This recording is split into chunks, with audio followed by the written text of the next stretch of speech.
ఇదంతా మనకెందుకులే అని ఊరుకొని ఉంటే మేము కూడా అక్కడనే ఉండేవాళ్ళం. అంతేనా కాదా? మళ్ళీ కొంతమంది చుట్టాలు ఉంటారు కదా, పోయి ప్లాన్కి వెళ్ళేటప్పుడు మంచిగా వైట్ షర్టు బ్లాక్ ప్యాంట్ వేసుకొని పోవాలి సార్ శ్రీనివాస్ సార్ అని మా అప్లైన్స్ చెప్పారు.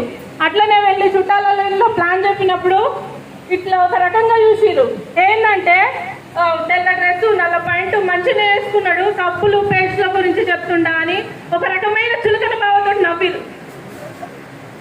మీకు కూడా జరుగుతుంది ఇప్పుడు, అవునా కాదా?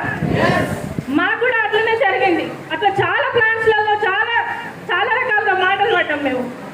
ఏంటంటే వాళ్ళందరూ మా కోసం దేవుడు వాళ్ళ నోట్లలో నుంచి అట్లాంటి మాటలు వినిపించిండు, మేము తొందరగా సక్సెస్ కావాలని.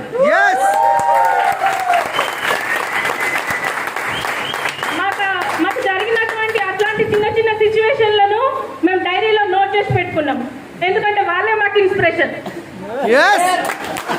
ఇవి నిజంగా నిజమండి. మాకు ఎక్కడెక్కడైతే అవమానాలు జరిగినాయో, ఎవరెవరైతే అట్లాంటి మాటలు అన్నారో వాళ్ళందరి పేర్లు రాసి పెట్టుకున్నాం మేము. మేము డల్ అయినప్పుడు వాళ్ళ పేర్లు చూస్తే ఏంటంటే వీళ్ళు ఇట్లా అన్నందుకు మేము తొందరగా సక్సెస్ రావాలి.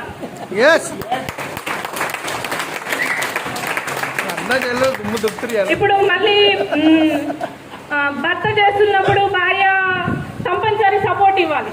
ఎందుకంటే సార్ చాలా రోజులు చేసినా కానీ మాకు ఈ బిజినెస్ లో సక్సెస్ కాలేదు. ఎందుకంటే మాకు సిస్టమ్ అంటే తెలీదు. ఫస్ట్ ఇప్పుడు మీ ముందే సక్సెస్ అనేది వచ్చింది. ఎందుకంటే ఇక్కడ 2 రోజుల్లో కూర్చున్న వాళ్ళందరూ 1,00,000 పైగా ఇన్కమ్ తీసుకునే వాళ్ళు. కానీ మాకు అప్పుడు ఇంద్రవీర్ సార్, చరణ్ సార్ వీళ్ళే మాకు సక్సెస్ పీపుల్. కాబట్టి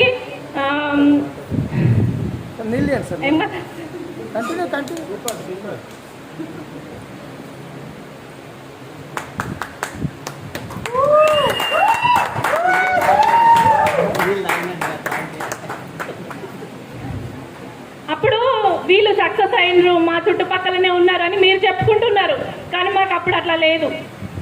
మేము అక్కడి దాకా వెళ్ళి ఎంతసేపు హిందీలోనే వినేవాళ్ళం. మేము ప్లాన్ ఎంతసేపు హిందీలోనే వినేవాళ్ళం గుట్టిగా ఇట్లా. ఆ ప్లాన్ వింటూ దానిలో అర్థమైన పాయింట్స్, వాళ్ళ ఎక్స్ప్రెషన్స్, ఎక్సైట్మెంట్ చూసి మేము అర్థం చేసుకొని ఈ బిజినెస్లో ముందుకు రావడం జరిగింది. మా సార్ చాలా రోజుల వరకు జాబ్ మానేసిండండి. జాబ్ మానేసి చేస్తున్నప్పుడు ఒక్కసారి ఆలోచించండి, ఏమైనా ఖర్చులు తగ్గుతాయా? జాబ్ మానేసిండు సారు అని మా ఇంట్లో ఏమైనా ఖర్చులు తగ్గుతాయా? ఏవి తగ్గలే.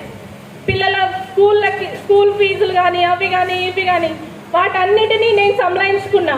ఎందుకంటే సార్ ఎప్పుడైనా ఒకసారి కంపల్సరీ సక్సెస్ అవుతాడు, అప్పుడు మా లైఫ్ మంచిగా ఉంటుంది అనే నమ్మకంతో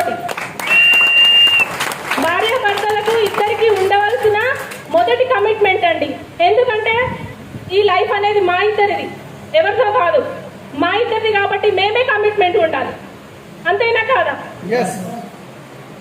కాబట్టి సార్కి నేను ఒక్కొక్కసారి డిస్కరేజ్ కూడా చేసిన. ఎందుకంటే చాలా మంది అక్కడ సిటీలో ఉన్న వాళ్ళు సక్సెస్ అవుతున్నారు, మనకేమో సక్సెస్ వస్తలేదు, నువ్వు మానేసేయిగా, నేను ఉంచి కాదు అని కూడా అన్నా నేను.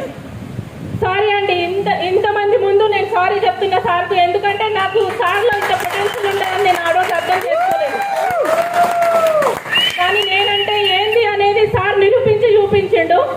నేను అప్పుడప్పుడు తనకి అట్లా కూడా మోటివేషన్ అయినా. నన్ను ఏమనకపోతుండే సార్, అసలు అట్లా అన్నప్పుడు కూడా నన్ను ఏమనకపోతుండే. డైరీలో పేరు రాసుకుంటు సార్.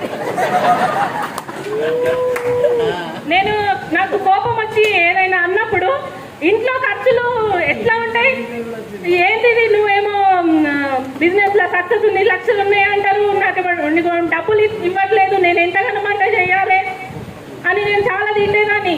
తిట్టినప్పుడు సార్ అసలు అస్సలు పట్టించుకోకపోతుండే. ఇదేంటన్నా తింటే కూడా పట్టించుకుంటలేడు అన్నదాన్ని. అప్పుడు సార్ నేను ఇన్ని అన్నం తిట్టినా కానీ నీకేం అనిపిస్తలేదా అంటే, ఎస్పీ బారెల్ సార్ చెప్పిండు కదా, ఎవరైనా మన ముందు తిట్టిరు అంటే మనం రిసీవ్ చేసుకున్నప్పుడు మనకు కోపం వస్తుంది. నువ్వు ఎన్నైనా తిట్టుకో, నేను రిసీవ్ చేసుకోను అని చెప్పిండు సార్. ఇవన్నీ వాస్తవాలండి. మేము చెప్పేది మీకు ఒక హోప్ ఇవ్వడానికి. ఎందుకంటే మేము మీకంటే మా ఇల్లు చూస్తే అసలు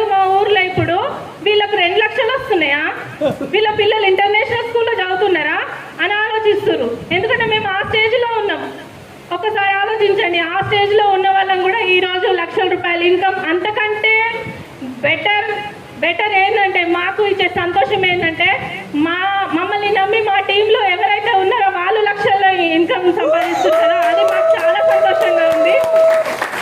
మా పిల్లలు కూడా చాలా చాలా చాలా అంటే చాలా మాకు కోఆపరేట్ చేసిర్రు. ఏంటంటే మేమైతే అసలు ఇంట్లో ఉండకపోయే వాళ్ళం. రాత్రి 12 గంటలకు కూడా వచ్చిన రోజులు ఉన్నాయి. రాత్రి 12 గంటలకు వచ్చి వంకాయ కూర, ఆ కూర, ఈ కూర సగం ఉడకబెట్టుకొని తిన్నాం మేము. మా పిల్లలు మేము వచ్చేసరికి ఒక్కొక్కసారి షూ కూడా ఇప్పకుండా పడుకున్నారండి. అసలు అట్లాంటి పిల్లలు మాకున్నందుకు మేము గర్వపడుతున్నాం. ఎందుకంటే మీకు కార్ వస్తుంది కార్లో తిరుగుదాం మనం, అప్పటి వరకు కష్టం అవుతుంది అంటే సరే మమ్మీ సరే అని ఊకునే వాళ్ళు.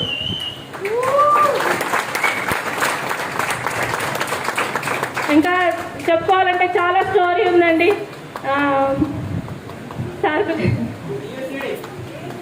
యూసీడీలో చెప్తాం, ఇంకా స్టోరీ చాలా బాకీ ఉంది మాది.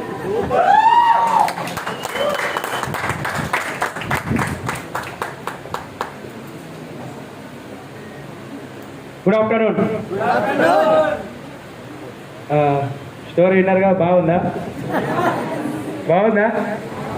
ఫస్ట్ ఆఫ్ ఆల్ నేను ఈ సక్సెస్ సాధించడానికి మా ఫ్యామిలీ మెంబర్స్కి నేను చాలా చాలా రుణపడి ఉన్నానండి. ఎందుకు అంటే దీంట్లో మా పిల్లలు మెయిన్ ఎందుకు మేము ఒక్కొక్క రోజు ప్లాన్కి ఇప్పటికి కూడా ప్లాన్కి వెళ్ళి నైట్ 11-12 o'clock వచ్చినా కానీ మా పిల్లలు ఒకరోజు తినకుండా పడుకున్న రోజులు కూడా చాలా రోజులు ఉన్నాయి. ఇప్పుడు కాదండి, గత 4 సంవత్సరాల క్రితం నుంచి కూడా ఒక్కప్పుడు తిన్నటువంటి రోజులు కూడా వాళ్ళు ఉన్నాయి. స్కూల్కి వెళ్ళి వచ్చి డ్రెస్ కూడా ఇప్పకుండా జస్ట్ షూ ఇప్పి అక్కడ పక్క పడేసి అట్లానే పడుకున్నటువంటి రోజులు కూడా చాలా రోజులు వాళ్ళు అలాంటి రోజులు గడిపారు. కాబట్టి వాళ్ళకు ఒకటే ఏంటిది అంటే జీవితం లోపల మా డాడీ మా మమ్మీ ఈరోజు కష్టపడుతున్నారు, మా కారు వస్తుంది అనేటువంటి ఒకే ఒక ఆలోచన. వాళ్ళ కష్టం నష్టం వాళ్ళకి ఏం తెలియదు. మా కారు వస్తుందట, మేము కాళ్ళ తిరుగుతామంట. ఆ ఒక్క ఆలోచనతోటి మమ్మల్ని ఏ ఒక్క రోజు కూడా వాళ్ళు డిస్టర్బ్ చేయలేదండి. ఏ ఒక్క రోజు కూడా డిస్టర్బ్ చేయకుండా వాళ్ళు అది చేశారు. నెక్స్ట్ ఫ్యామిలీలో ఎంత ఫైనాన్షియల్గా ట్రబుల్ వచ్చినా కానీ నేను అస్సలు పట్టించుకోలేదు. వాస్తవానికి మా మేడమే చూసుకుంది. ఎన్ని ట్రబుల్స్ వచ్చినా కానీ మా మేడమే చూసుకుంది. థ్యాంక్ యూ మా పిల్లలకి అండ్ మా మేడంకి థ్యాంక్ యూ చెప్తున్నాను. రైట్, ఎందుకు అంటే ఈరోజు చాలామంది బిజినెస్ చేయాలి అనేటువంటి ఒక ఆలోచనతో స్టార్ట్ చేస్తారు. భార్య స్టార్ట్ చేసినప్పుడు భర్త సపోర్ట్ ఉండదు, భర్త స్టార్ట్ చేస్తే భార్య సపోర్ట్ ఉండదు. కానీ ఇక్కడ భార్యాభర్తలు ఇద్దరు కలిసి చేస్తేనే 100% సక్సెస్ ఉంటుంది. 100%. ఏ ఒక్కరు దీని లోపల ఏ ఒక్కరు తగ్గినా కానీ ఆ సక్సెస్ లోపల ఆ సక్సెస్ వాల్యూ కూడా తగ్గిపోతుందండి 100%. కాబట్టి ఇప్పటికైనా కానీ మీ భార్యలు ఉంటే భార్యలు ఇన్వాల్వ్ చేయండి, లేకపోతే మీ హస్బెండ్స్ ఉంటే ఇన్వాల్వ్ చేయండి బిజినెస్ లోపల. ఏంటిది అనేటువంటిది చాలామందికి తెలియకుండా ఉన్నారు. అలాంటి పరిస్థితిలో ఉంటే రేపు పొద్దున మీకే ప్రాబ్లమ్స్ వస్తూ ఉంటాయి. Okay right. నా స్టోరీ చెప్పాలి అంటే ఏం లేదండి, మాకు గ్రేట్ ఆపర్చునిటీ ఇచ్చినటువంటి మా గ్రేట్ లీడర్స్ అందరూ కూడా లైన్ ఆఫ్ స్పాన్సరింగ్ ఎస్బి పారిల్ సార్తో మొదలు పెట్టుకుంటే మాకి ఈ అవకాశం డైరెక్ట్ తీసుకొచ్చినటువంటి శ్రీనివాస్ సార్ వారికి వాళ్ళ ఫ్యామిలీ మొత్తం కూడా అందరి ఫ్యామిలీస్కి మేము ఎప్పుడు కూడా రుణపడి ఉంటాం. ఎందుకు అంటే మా జీవితం లోపల మేము ఒక ఆర్డినరీ పర్సన్స్. మేము ఇలాంటి బిజినెస్లో ఒకటి ఉంటాయి అనేటువంటిది కూడా మాకు తెలియదు.